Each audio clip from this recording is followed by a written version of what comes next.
Movie की शुरुआत में हमें केट और माइक को दिखाया जाता है जो एक सफेद कमरे के अंदर होते हैं। इस कमरे में सारी वस्तुएं सफेद रंग की होती है। असल में बोयन नाम का एक डॉक्टर एक एक्सपेरिमेंट कर रहा होता है जिसमें इन दोनों को इसी सफेद कमरे में 50 दिनों तक बिना बाहर आए रहना है। अगर वे दोनों उस कमरे में 50 दिन तक रुक जाते हैं तो उन्हें $5 मिलियन इनाम के रूप में मिलेंगे। अगर इन दोनों में से कोई भी एक 50 दिन से पहले बाहर आ जाएगा तो उन्हें मात्र $1 मिलियन ही मिलेंगे। इस एक्सपेरिमेंट के नियम के हिसाब से उस कमरे में उन दोनों के अलावा और कोई नहीं रहेगा और ना ही किसी और से वे मिल पाएंगे, ना ही उनके पास मनोरंजन का कोई जरिया होगा। ये दोनों यहाँ पर बहुत खुश होते हैं क्योंकि उन्हें लगता है कि ये पैसे कमाने का सबसे आसान तरीका है। केट और माइक आपस में डिस्कस करने लगते हैं कि पैसे मिलने के बाद वो इस पैसे का क्या करेंगे। तभी उन्हें एक कंप्यूटराइज्ड रोबोटिक आवाज सुनाई देती है जो उन्हें बताती है कि वो लोग एक इमेकुलेट रूम में हैं और वो उन्हें वहाँ के नियमों के बारे में बताती है। उस कमरे में उनके पास एक बेड, एक बेंच और एक बाथरूम होता है।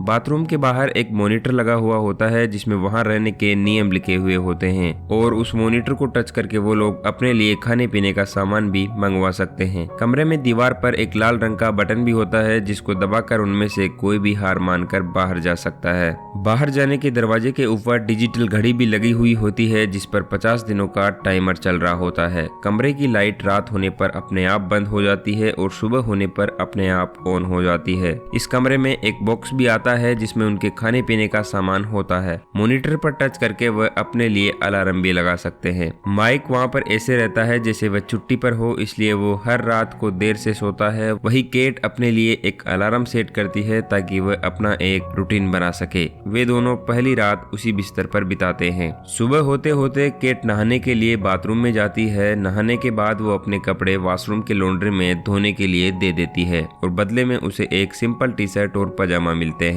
वे दोनों आपस में मस्ती करते हुए कहते हैं कि चलो इन लोगों ने कम से कम उन्हें रंगीन कपड़े तो दिए। थोड़ा समय बिताने के बाद केट माइक से पूछती है कि आखिर डॉक्टर ये एक्सपेरिमेंट क्यों कर रहा है। तो माइक कहता है कि हमें इससे क्या मतलब है, हमें सिर्फ यहाँ 50 दिन गुजारने हैं और उसके बदले में हमें $5 मिलियन मिलेंगे। इसके बाद माइक और केट खुद को बिजी रखने की कोशिश करते हैं। केट अपने मन को शांत रखने के लिए मेडिटेशन करने लगती है लेकिन माइक घूर घूर कर सिर्फ घड़ी को देख रहा होता है और ये करते हुए वो अजीब अजीब बातें सोचने लगता है, जैसे कि यहाँ की दीवारों का रंग सफेद ही क्यों है। केट उसे कहती है कि उसे सिर्फ घड़ी को नहीं देखते रहना चाहिए वरना यहाँ टाइम पास करना बहुत मुश्किल हो जाएगा। माइक के लिए यहाँ रहना बिल्कुल भी आसान नहीं होता है और वो कुछ दिनों में अपनी नींद भी पूरी नहीं कर पा रहा होता है। वही केट अपने डेली रूटीन को फॉलो करती है और माइक को भी कुछ समय के लिए दौड़ने के लिए कहती है। जब केट मेडिटेशन कर रही होती है तो माइक भी उसे देखकर रनिंग करने लगता है। इसके बाद टाइम पास करने के लिए वो दोनों बच्चों वाले गेम खेलने लगते हैं और साथ में डांस भी करते हैं। यहाँ पर जैसे ही वो अपने पुराने कपड़ों को धोने के लिए देते हैं उन्हें वापस वैसे ही दूसरे कपड़े मिल जाते हैं।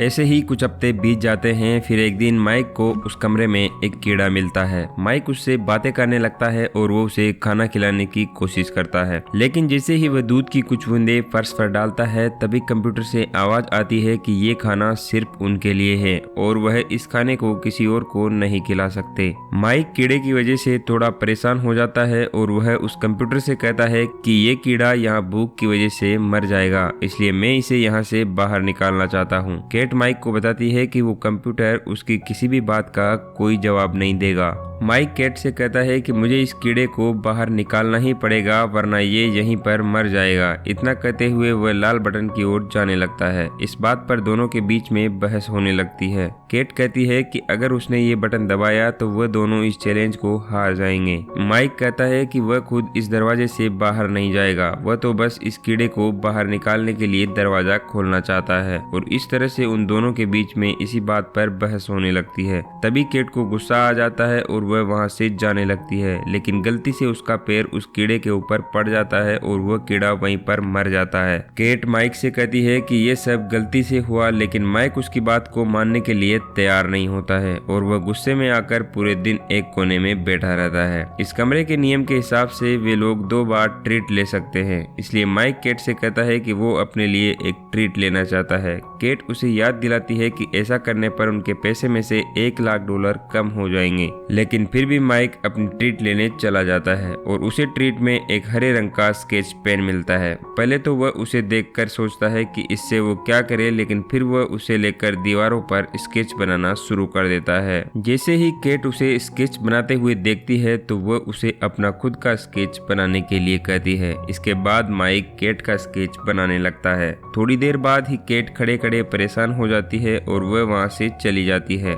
वही माइक उस कमरे की दीवारों पर तब तक तस्वीरें बनाता रहता है जब तक कि उसका स्केच पेन पूरी तरह से खत्म नहीं हो जाता। उसे देखकर केट बहुत ही परेशान हो जाती है और वह माइक को अपने पहले के गलत व्यवहार के लिए सॉरी बोलती है। अब इन दोनों को यहाँ पर 30 दिन बीत चुके होते हैं और इसी तरह उनके दिन गुजरते जाते हैं। एक दिन अचानक सुबह सुबह उन्हें बाथरूम में एक बंदूक मिलती है और वह दोनों उसे देखकर बहुत ही ज्यादा आश्चर्यचकित रह जाते हैं, क्योंकि उन्हें बताया गया था कि उन्हें कपड़ों के अलावा कुछ भी नहीं दिया जाएगा। वो उस बंदूक को उठाकर बेड के नीचे छिपा देते हैं। कुछ दिन बाद उन्हें उनके परिवार और मित्रों के मैसेज दिखाए जाते हैं। माइक अपनी बहन का मैसेज देखता है जो उसे बताती है कि वो बिल्कुल ठीक है और उसके परिवार में सभी लोग ठीक है। माइक अपनी बहन को देखकर बहुत ही खुश हो जाता है। वही केट को उसके पिता की एक वीडियो दिखाई जाती है जिसमें उसका पिता कहता है कि अब वह रोड पर नहीं रहता बल्कि उसके पास रहने के लिए एक छोटा सा घर है। उस मैसेज को देखने के बाद केट बाथरूम में जाती है और वहां जाकर जोर जोर से रोने लगती है। माइक उसे चुप कराने की कोशिश करता है और थोड़ी देर बाद वे दोनों एक दूसरे के साथ लिपट कर सो जाते हैं। अगली सुबह माइक बेड से उठ जाता है लेकिन केट बेड से नहीं उठती है। असल में केट डिप्रेशन में चली गई होती है। जब माइक उससे न उठने की वजह पूछता है तो वो बताती है कि उसने माइक को कभी भी अपने पिता के बारे में नहीं बताया था, क्योंकि उससे अपने पिता के बारे में बताने में शर्मिंदगी महसूस होती थी। असल में उसका पिता बहुत ही ज्यादा दारू पीता था और उसने अपनी बेटी के लिए कुछ भी नहीं किया था। माइक केट से कहता है कि उन्हें बाहर जाने में अब सिर्फ 2 ही हफ्ते बचे हैं और उसके बाद वो अपनी मनचाही जिंदगी जी सकेंगे, लेकिन अभी भी केट बेड से खड़ी नहीं होती है। माइक केट को खुश करने के लिए बहुत कोशिश करता है लेकिन उसकी सारी कोशिश नाकामयाब हो जाती है। फिर वह खुद भी जमीन पर आकर लेट जाता है। थोड़ी देर बाद माइक केट से कहता है कि वो अपनी दूसरी ट्रीट भी लेना चाहता है, लेकिन केट उसे मना कर देती है और कहती है कि अब वह और पैसे खोना नहीं चाहती। ये सुनकर माइक काफी परेशान हो जाता है। तभी केट बेड से उठती है और उसे दूसरी ट्रीट मांगने के लिए कहती है। इसके बाद माइक अपनी दूसरी ट्रीट के लिए मॉनिटर को टच करता है। तभी उस कमरे का दरवाजा खुलता है और एक महिला अंदर आ जाती है जिसका नाम साइमन होता है और उसने अपने शरीर पर कोई भी कपड़ा नहीं पहन रखा होता है। साइमन उसे बताती है कि वह एक एक्ट्रेस है और उसे ये सब करने के लिए पैसे मिले हैं। वह बताती है कि उसे सिर्फ उनके साथ 24 घंटे गुजारने हैं। माइक केट के कहने पर उसे अपनी टी शर्ट उतार कर दे देता है जिससे वह अपने आप को ढक सके।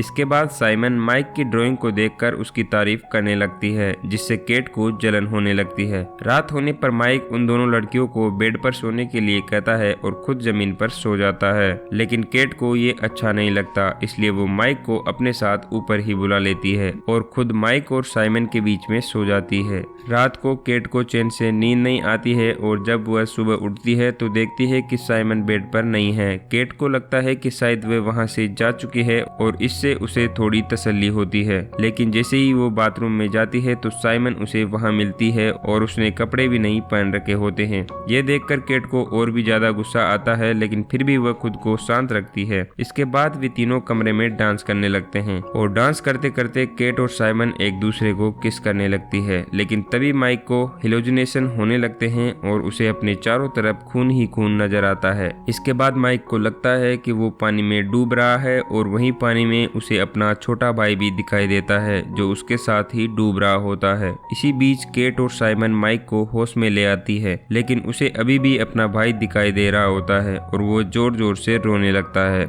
इसके बाद केट और साइमन उसे बेड पर ले जाकर सुला देती है। फिर साइमन केट से पूछती है कि वह और माइक कैसे मिले थे, जिस पर केट बताती है कि माइक ने उसे एक दिन बरसात में भीगने से बचाया था। यहाँ पर वो दोनों आपस में काफी देर तक ऐसे ही बातचीत करती रहती है। फिर थोड़ी देर बाद माइक जाग जाता है और वो साइमन के पास आकर बैठ जाता है। इसके बाद साइमन और माइक एक दूसरे से अपनी लाइफ के बारे में बात करने लगते हैं। यहाँ वे दोनों एक दूसरे के साथ अपने परिवार के सदस्यों के बारे में बातचीत करते हैं और इससे उन दोनों के बीच में अच्छी बॉन्डिंग बन जाती है। साइमन माइक का हाथ पकड़कर उसे थोड़ा रिलैक्स फील करवाती है, लेकिन तभी पीछे से केट आकर उन दोनों को एक दूसरे का हाथ पकड़े हुए देख लेती है। ये देखकर केट को बहुत ही ज्यादा गुस्सा आता है, क्योंकि वो पहले से ही उन दोनों की नजदीकियों से परेशान थी और फिर वह साइमन से लड़ने लगती है और कहती है कि तुम मुझसे मेरे बॉयफ्रेंड को छीनने की कोशिश कर रही हो। साइमन भी केट पर गुस्सा हो जाती है और कहती है कि ऐसा कुछ भी नहीं है, लेकिन तुम्हें अपने बॉयफ्रेंड पर जरा सा भी भरोसा नहीं है। वे दोनों एक दूसरे पर जोर जोर से चिल्लाना शुरू कर देते हैं। तभी माइक गुस्से में आकर उन दोनों पर चिल्लाता है और वहाँ से चला जाता है। थोड़ी देर बाद केट साइमन से माफी मांगने की कोशिश करती है, लेकिन साइमन उसे कहती है कि उसने माइक के साथ ऐसा कुछ भी नहीं किया था और ये बात सुनकर केट को फिर से गुस्सा आ जाता है। अगली सुबह जब माइक जागता है तो उसे कुछ भी अच्छा नहीं लग रहा होता है। साइमन भी अब इस कमरे से जा चुकी होती है, लेकिन जाने से पहले वो दीवार पर एक मैसेज छोड़ जाती है जिसमें लिखा होता है कि इससे पहले कभी भी किसी ने मुझे इतना प्यार नहीं किया। केट माइक को मैसेज दिखाती है और उससे लड़ने लगती है और कहती है कि तुम मेरे साथ धोखा कर रहे हो। माइक केट को समझाने की कोशिश करता है और कहता है कि ये सब झूठ है और वे लोग जानबूझकर ये सब हमारे साथ कर रहे हैं ताकि हम दोनों आपस में लड़े और हार मानकर यहाँ से बाहर चले जाएं। लेकिन केट का गुस्सा शांत नहीं होता और वह माइक को धक्का मार देती है, जिससे माइक का सिर दीवार से टकरा जाता है और उसके सिर से खून बहने लगता है। उसके बाद माइक केट से दूर चला जाता है और कहता है कि उसने उसे कभी भी धोखा नहीं दिया है। वो हमेशा चाहता है कि केट कभी भी अनकंफर्टेबल महसूस ना करे और इसलिए उसने अपने सारे दोस्तों से मिलना भी छोड़ दिया था। उसने अपनी कॉलेज की पढ़ाई भी पूरी नहीं की ताकि वो केट के साथ घर पर रह सके और जब वो डिप्रेशन में थी तब भी वह उसके साथ था, लेकिन इन सब के बावजूद भी वह उस पर शक कर रही है। तभी केट माइक से माफी मांगने लगती है और कहती है कि मुझसे गुस्से में ये सब हो गया है। तभी माइक को अजीब सा महसूस होने लगता है और वो कहता है कि उसे डॉक्टर की जरूरत है। केट जल्दी से उसके लिए मिल्क लेकर आती है और एक कपड़े से उसके सिर से बहते हुए खून को रोकने की कोशिश करने लगती है। उसके बाद वो माइक से कहती है कि इस कमरे के कॉन्ट्रैक्ट में मेडिकल सुविधाओं के बारे में कुछ भी नहीं लिखा है। ये सुनकर माइक थोड़ा परेशान हो जाता है और वो केट से पूछता है कि क्या तुम्हें सच में मेरी चोट की कोई चिंता है। असल में माइक की चोट काफी छोटी सी होती है और जल्दी से उसमें खून आना भी बंद हो जाता है, लेकिन माइक ये बात सोचकर बहुत परेशान हो जाता है कि अगर उसे ज्यादा चोट आई होती तो शायद अब तक वह मर चुका होता। वो केट से कहता है कि पैसों के लिए वह उसकी जान भी ले सकती है। इसके बाद माइक केट से कहता है कि अब उसे ये पैसा नहीं चाहिए और उसे अब इस कमरे से नफरत हो चुकी है। इसके बाद माइक निश्चय करता है कि वो इस कमरे से बाहर चला जाएगा। केट उसे बाहर जाने के लिए मना करती है, लेकिन जब माइक नहीं मानता तो माइक पर बंदूक तान देती है और कहती है कि अगर उसने दरवाजा खोला तो वह उसे गोली मार देगी। लेकिन इसके बाद भी माइक उसकी नहीं सुनता और दरवाजा खोलकर वहां से बाहर चला जाता है। माइक के यहाँ से जाने के बाद केट बहुत उदास हो जाती है और फिर वह सो जाती है। इसके बाद माइक की पेंटिंग को देखते हुए उसे याद करती रहती है। अब चैलेंज को पूरा होने में सिर्फ 2 दिन बचे होते हैं, लेकिन केट 2 दिन पहले ही उस लाल बटन को दबाकर वहां से बाहर निकल जाती है। फिर हमें कुछ महीने बाद का सीन दिखाया जाता है जिसमें माइक सड़क पर दौड़ रहा होता है। दौड़ते वक्त अचानक उसे केट मिलती है